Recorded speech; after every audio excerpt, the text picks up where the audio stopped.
Promotion. Pastor Rasa po. So, ang topic po natin for today, bakit may second-class Christians ba? At meron tayong concept na two-class Christianity. Sabi po dito, two-class Christianity, glaring in laity, is the mistaken belief that God values certain types of Christian edification more highly than others. True biblical Christianity teaches that all believers share the same status in Christ, though they have different roles or calling.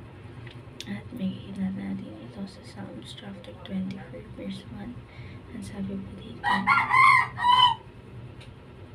the earth is the Lord and everything in it, the earth and all who live in it. Sa Tagalog po, ang lupa ay sa Panginoon at ang lahat ng balikang ang sanaputan kasi naman inilahan dito. At yun po, share ko po yung mga natutunan ko sa naging topic for today. Simulan po natin sa teaching. First teaching, all Christians are God praised. So, kahit hindi pala, sabihin natin, registered na isa kang pare.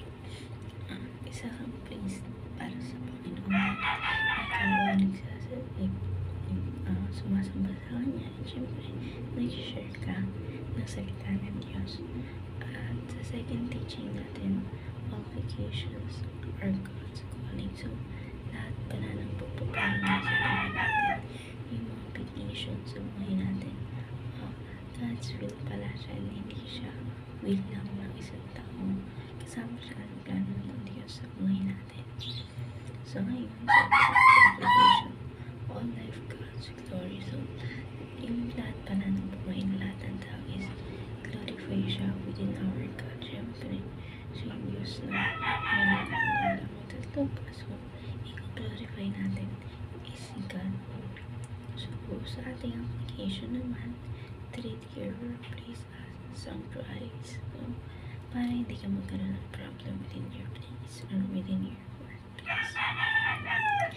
Kailangan mong isipin na isa siyang mahalagang lugar para sa iyo. Siyempre, kung mahalagang lugar yung para sa iyo, hindi ka magkakaroon ng sama ng loob within your workmates. So, sa ating second application, offer your best to God all time. So, kailangan pala natin i-offer yung sarili natin para sa Panginoon. Siyempre, hindi lang yung sarili natin, but the best of you na ipagsisilbihan natin siya sa buhay natin. So, sa ating third application, pray on behalf of your family and praise. So, kailangan pala natin ipag-pray ang family natin and yung friends natin, and hindi lang puro yung sarili natin. So, sa ating discussion, why is it important to treat your workplace as the altar of worship? Para sa akin, dapat talaga siyang tinitingnan as altar of worship kasi dun sa workplace mo na yun is nagsisimula lahat ng bagay. Yung workplace na yun, binibigyan ka niya ng sahod o ng pera para makapili ka ng mga kailangan mo na ibinibigay din ng Panginoon.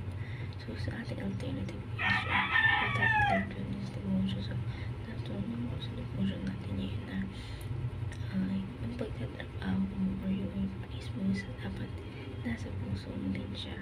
And how can you practically apply devotion? So, i-apply ko sa sarili ko na hindi lang puro sarili ko yung ipagdadasal ko, but then, kailangan din yung mga tao nakapaligid sa akin. So, ayun lang po for today's discussion. Thank you for watching.